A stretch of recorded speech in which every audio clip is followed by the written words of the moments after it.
The other translation is the Noble Quran by Dr. Mohsen Khan and Taqiyuddin Hilali.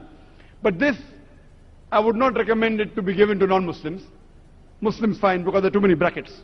In the footnotes you have many hadith, Bukhari, Muslim, which is good for the Muslims, which is good for the Muslims, which is good for the Muslims, which is good for the Muslims. But there are so many brackets that you fail to realize who is saying that, Allah or the person who's translated it.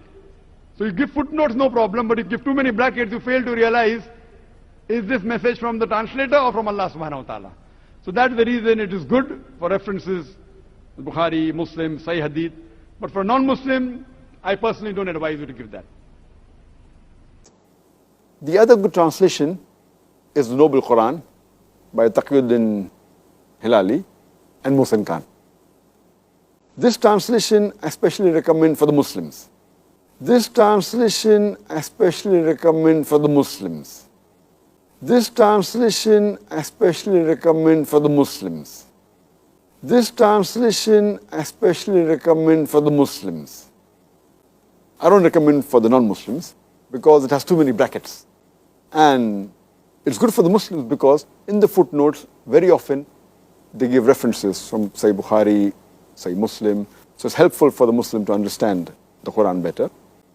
And it's good for the Muslims because in the footnotes, very often, they give references from, say, Bukhari, say, Muslim. So it's helpful for the Muslim to understand the Quran better. And it's good for the Muslims because in the footnotes, very often, they give references from, say, Bukhari, say, Muslim. So it's helpful for the Muslim to understand the Quran better.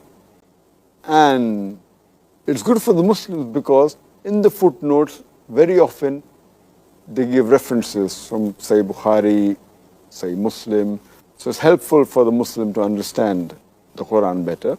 But for non-Muslim, because of the brackets and too many explanation, it may not be very much feasible for dawah work, according to me. आलमे इस्लाम के मशहूर तरीन दाई doctor Zakir Naik साहब ने कुरान करीम का वो तर्जमा जिसे doctor Abdul Mohsin Khan ने किया है और अंग्रेज़ी दुनिया में उसे तकसीम किया गया है। उस कुरान करीम के तर्जमे को लोगों से ये कह करके कि मैं तुम्हें इसे पढ़ने का मशवरा नहीं दूंगा, इसलिए कि इसमें तो जगह जगह हदीस भरी हुई है। अफसोस, मोहसिन खान का मैं आपको उसकी राय नहीं दूंगा क्योंकि उसमें तो जगह जगह हदीस भरी हुई है।